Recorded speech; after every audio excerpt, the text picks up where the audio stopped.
Ассалаумағалейкум достар, сіздермен пайдалы кеңес арнасы. Жұмыртқаның қабығы 10 жылға жасартады. Видеоны көрмей тұрып арнаға жазылыңыздар. Әрбір әйел 30 жастан кейін өзіне күтім жасауды бастамаса, жас ерекшелігіне қарай теріде босап салбырай бастайды. Алғашқы әжім іздерінен де көрініс беруі 30 жастан асқаннан кейін байқалады. Бұл кезде бет терісіндегі эластик коллагенді жоғалта бастайды.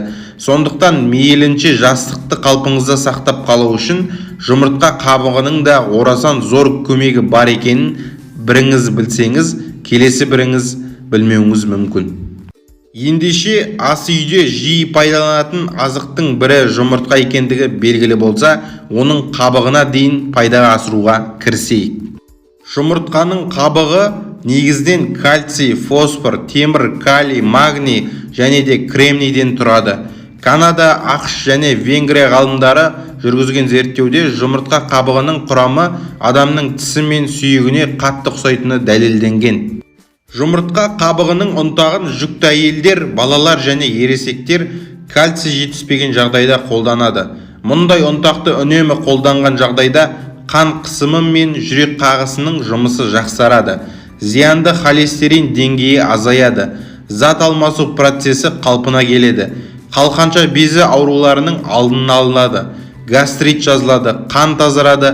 Балалардағы рахит пен анемияның алдына алады. Аллергия емделеді, шаш пен тырнақ қатаяды. Безеу шықпайды, жүйке жүйенің қызметі жақсарады. Қабықтың ішінде сиқырлы қабықша болады. Жұмыртқа қабығының ішкі бөлігінде жұмсақ шілтер секілді жұқа қабықша болады. Сол қабықшаны секілді бөлігін еппен абайлап қатты қабықтан ажыратып алыңыз.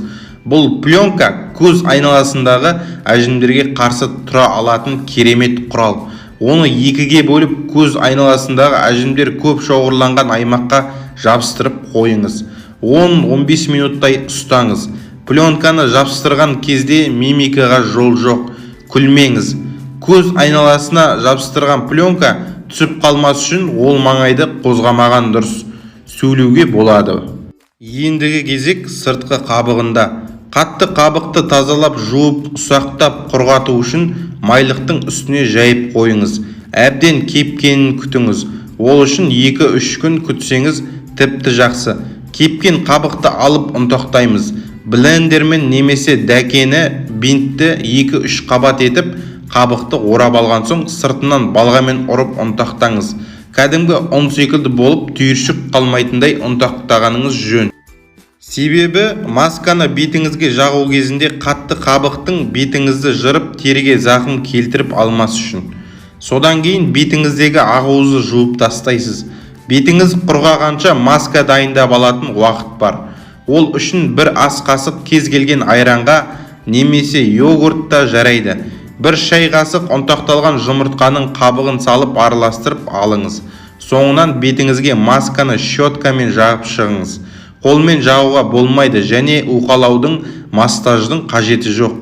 Жай ғана масканы жағып шығыңыз да 15 минуттай масканың кепкенін күтіңіз. Кепкенін байқау үшін саусағыңызбен бетіңізді ұстап көріңіз.